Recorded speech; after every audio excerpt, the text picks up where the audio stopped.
Hello everyone, welcome back to my another video. So guys, ये video है आपका VEE exam preparation के ऊपर। इसमें हम डिस्कस करने वाले हैं कि कितने क्वेश्चंस आते हैं, हम कैसे दे सकते हैं, क्या क्या हमें प्रिपेयर करना चाहिए, क्या हमारी 12th की पढ़ाई सफिशिएंट है इस एग्ज़ाम को देने के लिए, इसमें अच्छा मार्क्स लाने के लिए, अच्छा रैंक स्कोर करने के लिए। So let's start the video. So I will start with how many number of students appear for VEE exam. So guys, इसका नंबर है 2.5 lakhs। इस ईयर 3 lakhs भी क्रॉस कर सकते हैं। इसमें से 5000 कुछ ही सीट्स अवेलेबल होती है बीटेक स्टूडेंट्स के लिए VIT में। So you have to score high marks और a good rank to get VIT। बात करते हैं क्वेश्चंस पैटर्न की। तो आपके क्वेश्चंस में 5 सेक्शंस होंगे, physics, chemistry, maths with aptitude and English. तो जो नंबर ऑफ क्वेश्चंस है, आपको फिजिक्स 35 आएगा, केमिस्ट्री में 35 आएगा, मैथ्स 40 आएगा, एप्टीट्यूड से आपका 10 आएगा एंड इंग्लिश से आपका 5 आएगा। टोटल नंबर ऑफ क्वेश्चंस आपके बनते हैं 125 and every question is of 1 marks.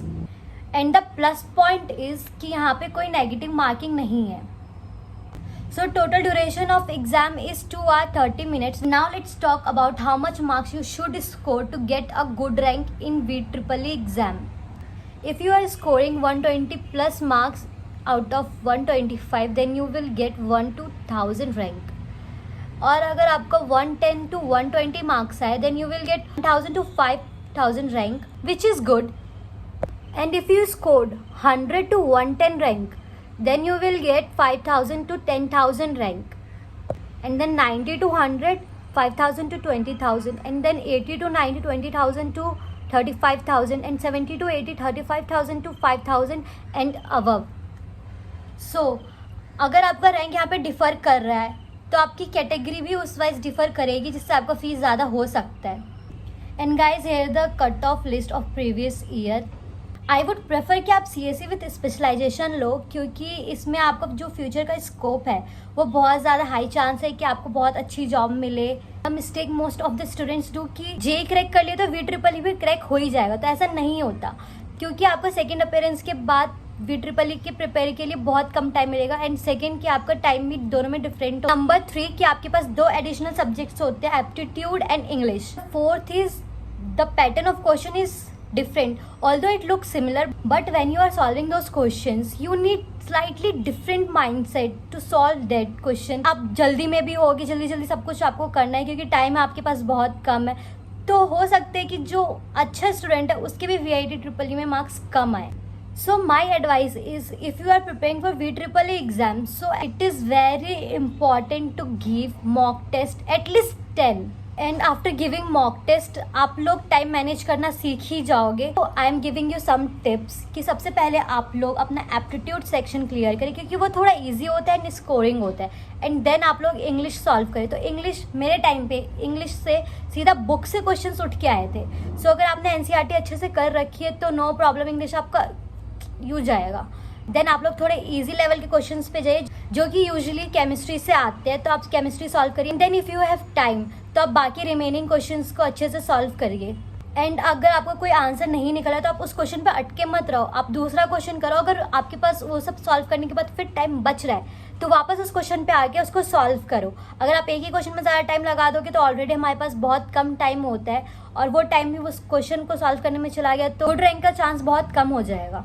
So prefer कि आप सबसे पहले वो सारे क्वेश्चन सॉल्व करें जो कि आपको ईजी लग रहा है। अगर कोई क्वेश्चन ज़्यादा टाइम ले रहा है सॉल्व करने में, सो आप उस क्वेश्चन को वहाँ पे स्किप कर दो, बाकी क्वेश्चन करो। अगर आपके पास फिर भी टाइम बच रहा है तो उस क्वेश्चन पे आओ।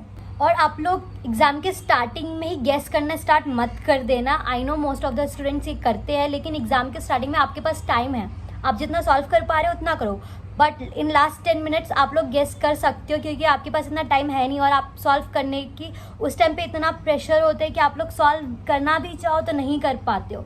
तो उस टाइम के लिए आप अपना गेसिंग पावर बचा के रखो। And if you want to score a good rank in VEE exam, तो आपको पर क्वेश्चन में 1.25 मिनट से स्पेंड करना पड़ेगा। And it is possible only when you have practice each and every questions and you give every mock test. So अब बात करते हैं कि VEE एग्जाम की प्रिपरेशन करें कैसे। So stick to the NCERT syllabus. You can download the syllabus from the official website और VIT, और वहाँ पे आप जाके देख सकते हो कि जो सिलेबस है वो बहुत ज़्यादा सिमिलर है आपके JEE के सिलेबस से। And don't prepare for VEEE alone.